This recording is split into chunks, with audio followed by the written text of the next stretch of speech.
Heyo everybody, Haku here with my review for Monster Musume no Iru Nichijou Chapter 63, or Everyday Life with Monster Girls.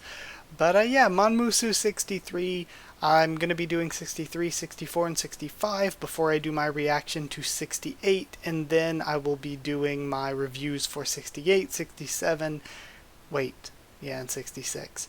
Alright, so these reviews are going to be kind of short, not like my Monmusu reviews were ever super long anyway, but especially lately, it's a ecchi comedy, it's slice of life, there's not a whole lot of really deep themes to get into for the most part. So it's going to be more me talking about what happened, things I enjoyed, breaking things down a bit, just more discussion on Monmusu, because I don't know, I've done it for so long that even though there's not a ton of discussion to be had for Monmusu, I still wanted to do it. And also, once I'm caught up, before I start, there's going to be some updatey stuff here in the intro. Before I start catching up to 12 Beast, I'm going to do a tier list video for Monmusu. I know I did like an every girl ranked from least to most favorite before, but that was a while ago, so I'm going to do a tier list because I just want to talk about Monmusu waifus again. Also, 12 Beast has been cancelled as of recently, like just a month or a couple months ago. So that's a big bummer. It's because, at least from what I understand, Okiato is already having enough on his plate dealing with trying to focus on getting Monmusu chapters done to also continue with 12 Beast, but I think it's a huge bummer because 12 Beast was amazing. It's, again, by the same mangaka who does this manga, so if you like this, I would say also check out 12 Beast. It's got ecchi too, but instead of being a slice of life comedy, it's more of an action adventure, and it's really good. I like it a lot, so I'm really bummed that it's been cancelled, but I guess I will just hold out hope that if enough of us love the series and keep talking about the series, then maybe one day Okiato will be in a better place and we'll be able to continue 12 Beast. Probably not, but maybe someday in the future he'll continue it. It was really good though. Entirely, extremely underrated, so I'm super sad that it's pretty much been cancelled. But either way, let's finally talk about Monmusu 63. So this is the end of the Lamia arc, really. It ends with the Medusa just being like, hey, we don't want to do this competition thing, we just want to hire men. It would be legal, and we would, allow for personal love to happen. But Mia does not want that whatsoever. She wants to keep the exchange program as is, and that keeps her with Kurus.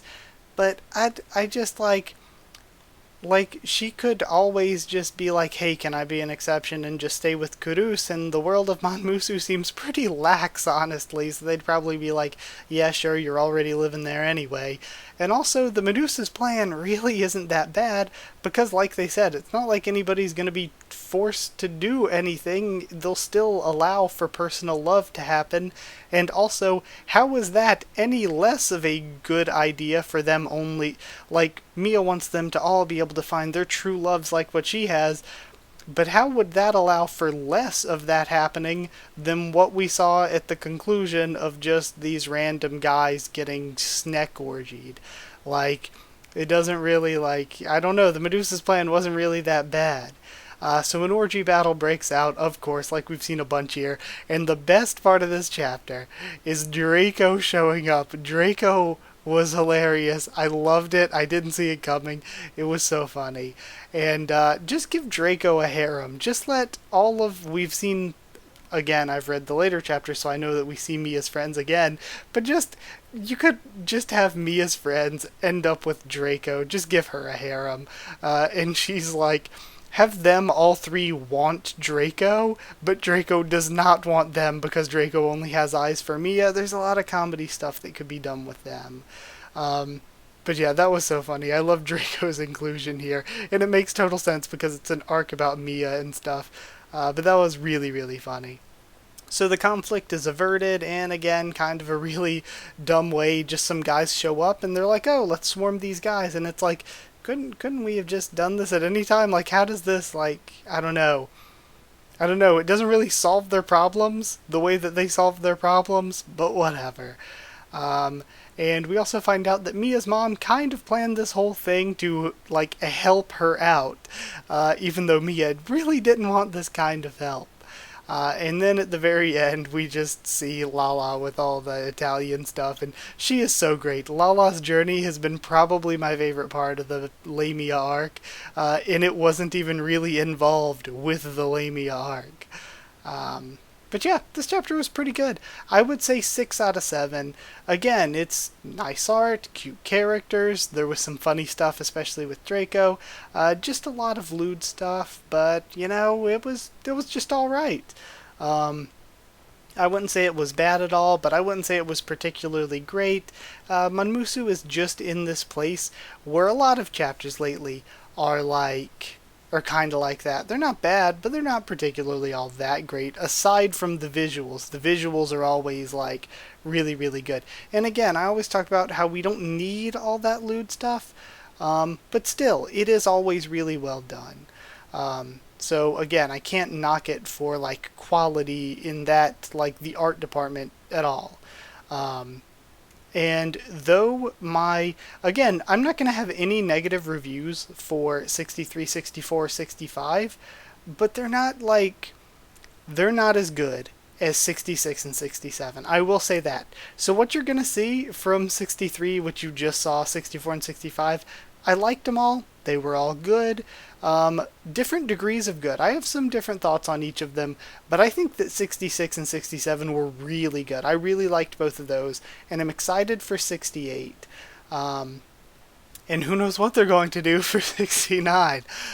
So yeah, I'm excited for all of these, and I'm going to end this one here so I can go ahead and record 64 and 65 really quick. I'm going to keep these really short because again, there's not a ton to talk about, and this one, I feel like the bulk of it being long was just caused by all the intro stuff at the beginning. But yeah, thank you so much for watching. Like if you did like the video, and comment down there to tell me what you thought of this chapter and my thoughts on it. Subscribe for more Monmusu, much more on the channel. Like I said, once we're caught up, I'm gonna, whenever a new chapter comes out, try to do my reaction and review then. I'm gonna do different discussions and stuff. Like I said, the tier list video is going to happen once we're caught up. Then I'm gonna move on to 12 Beast and read until we're caught up with that, but sadly it has been it's been canceled, so hopefully it gets uncanceled one day. I really hope so, because it was really good and really underrated. But I suppose that's it. Follow on Twitter if you want. If you want a link to the Discord server, asking, I'll give you one. And if you want to help support the channel and help me keep making videos by supporting on Patreon, it's patreon.com/Haku of the Tubes, or a link will be in the description. Either way, that's it. Thank you for watching, and I'll see you all next time.